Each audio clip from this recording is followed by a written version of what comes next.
Hi, I'm Brian. Welcome to Autogefuhl. As you can imagine, we get quite a lot of cars to try. Some of those we look forward to a little bit more than others. Well, might come as news, but I have been very excited to try out this particular car. This is the Toyota Hilux.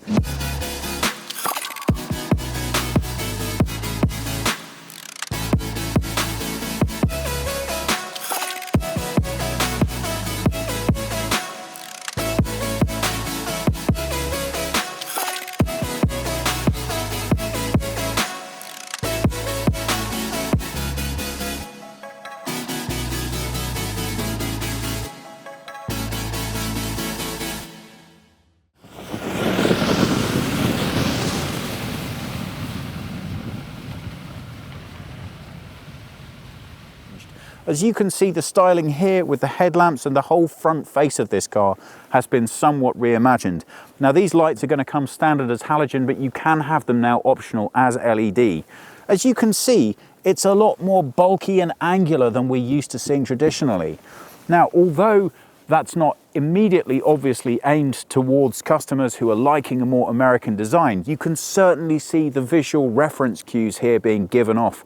And I think that's because in a very competitive market, against some very tough competition, what Toyota are trying to do is to make this car more stylish. We know what its off-roading credentials are, but you're going to want to drive it around town from time to time, and I think it's nice to see some effort's been made to just make it look a little bit more stylish.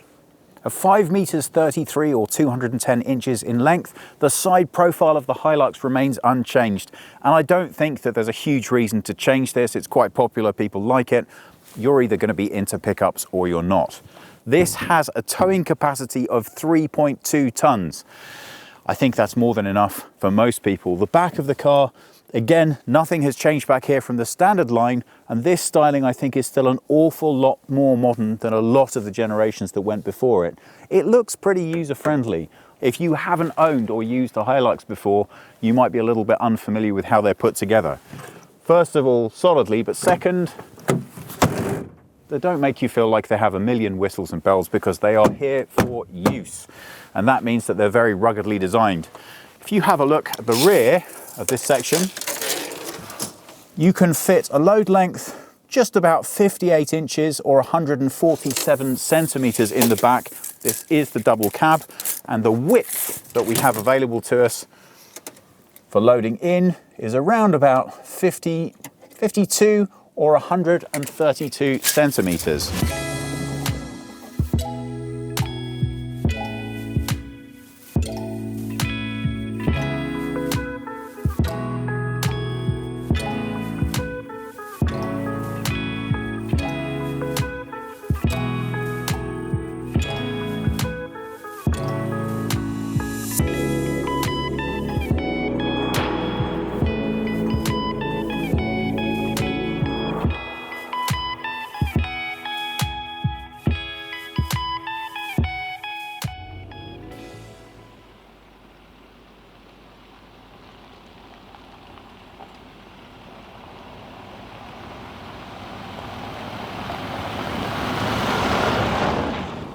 That's a relatively nondescript affair, but it's nice enough. Now, once we get in, we can see that there has been quite a lot changed here by way of styling. This is the new black interior. So the point is to make it feel a little bit more sophisticated. Let's hop in and see how it feels. So the styling here, I don't think is going to win any particular awards for either originality or panache, but I really do appreciate that Toyota have gone to the effort to try and make it a little bit more sophisticated. Because if you have spent your life driving around in utility vehicles, it's nice to feel that you're not being ignored. And this certainly does up the game a little bit. I'm really not a fan of this. I would much rather have a basic stereo system. I have my phone if I want to get connected. Now, we have tried to utilize this in our navigating. The system is a little bit on the clunky side. These buttons are really less than awesome to use. It's not intuitive, and to my way of thinking, it doesn't present particularly nicely within the dashboard. Surrounded as it is by this piano black plastic, topped off by this digital clock. This to me looks like a very dated display. Well, now let's take a look in the back and see just how usable this rear space is. Well, first thing to point out, I'm 5 feet 10 or 178 centimeters. That is not particularly tall. I do have a long torso. I have just enough headroom here. So yeah, I'm going to be able to drive around in here, but I'm not going to be the most comfortable. The seats are very upright, which of course is to make the most of this limited space available. Well, I have to say, given the weight of this bonnet, it might have been nice if we had some kind of gas strut, but that'll do the job. Okay, what you are looking at is the 2.4 litre diesel, and I'm pretty certain this is going to sell hand over fist over the other available options. But to start with, we've got the 2.4, we have a 2.8 litre diesel, we have a 2.7 litre petrol, or the top of the line is a 4 litre 6-cylinder petrol, so that's the big beast.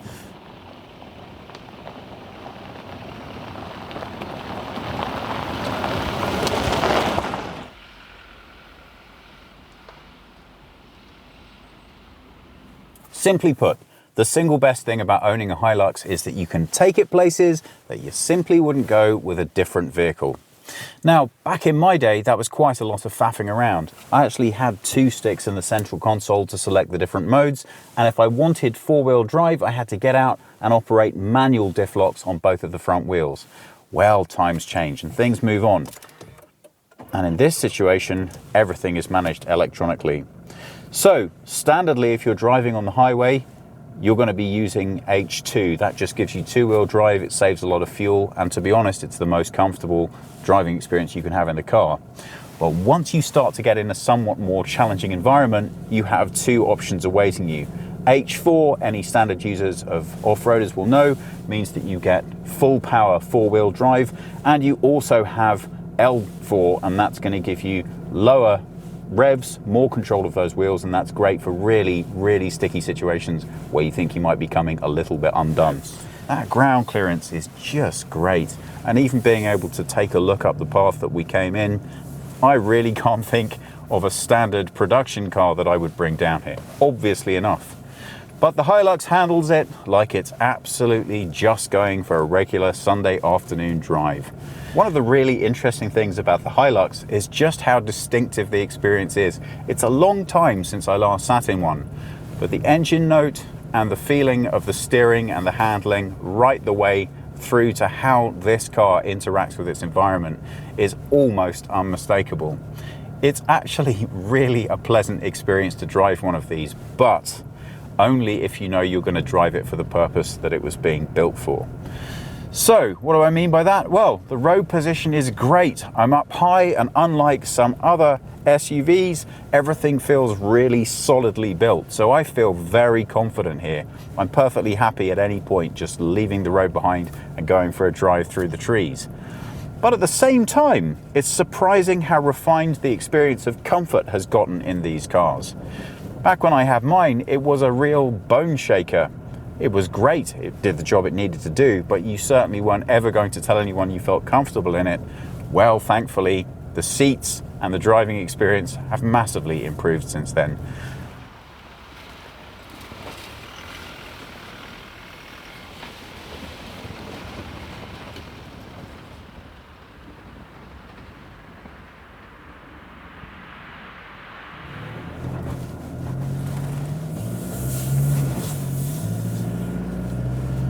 As we pull out, you immediately get a demonstration of exactly how effective that 4-wheel drive was. Just taking it back into the regular 2-wheel drive, and in this car, that power is coming from the rear, and you immediately get a little bit of that slip on the snow.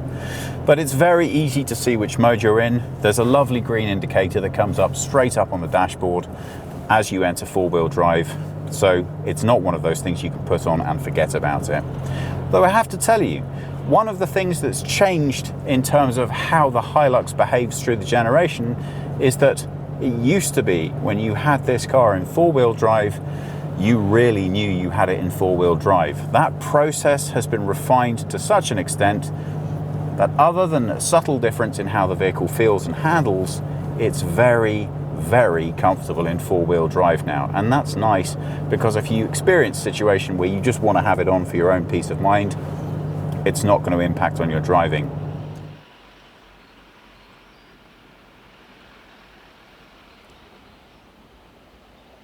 So can you get any realistic acceleration out of a Hilux? Well, let's pop it in power mode and find out.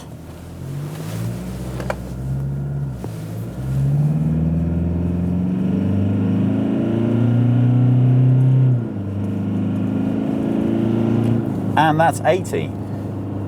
You know what? It's a pickup. I really think that that's more than enough. The engine is particularly interesting to listen to always in these vehicles when you put your foot down.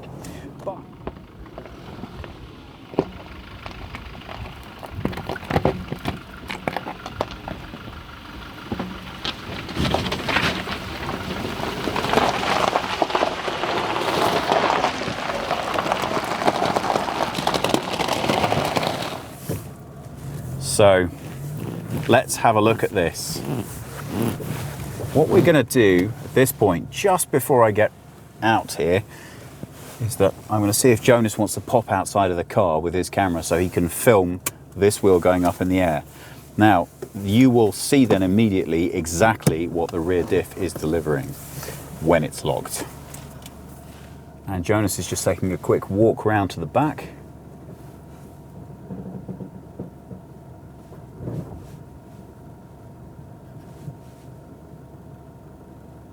And he's giving you a really good look at some of the torture that you can put your car through if you're going to own a Hilux.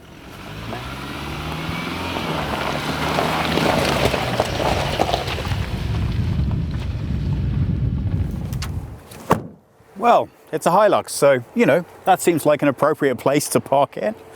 Well, that about does it for us from just outside of Munich. What do we think about this? Well, on its most basic level, you really have to ask yourself, do you need a pickup? They're hugely practical if what you need to do is go off-road, tow a lot, or fit lots of things in the back. But if not, you really should think about another car first. Now, that said, if a pickup is for you, there is a wide amount of choice. So, why the Hilux? I still believe, after all this time, that it represents the most fun, the most practicality, at the best value point. That's Toyota for you. It's well made and it's going to last and last and last. Does that make it the best, most comfortable pickup out there? Well, I can think of a lot of different examples of pickups that are more refined, let's be honest, whose interiors are a little bit nicer finished. What are we going to be paying though? Well, the base model for this car starts at €25,000. This one, the executive line, kicks in at around about a starting price of 45. I have to say, for me, a pickup is a utility vehicle, and because of that, I'm more about an entry level than a highly finished spec, not least because once you get inside and start poking around, you really do have to ask just how much you're placing a value on the extra money that you just spent. The real nuts and bolts here are the engine and the towing capacity. This 2.4 litre diesel gives you more than enough grunt and a good enough pickup to live with this car around town and on the highway, and at 3.2 tonnes of towing capacity, come on, it's going to do anything else that you want. So, a little bit basic in terms of materials and finishing inside, but you know what? I don't care. When I'm driving it through a field or a river or a typhoon, I know what I trust and I know what I want to be driving. So, for me, I'm still a Hilux guy at heart. But what do you think? I hope you've enjoyed watching. If you have any comments or questions, please pop them in the comments below. Please subscribe, and we hope we'll see you again soon.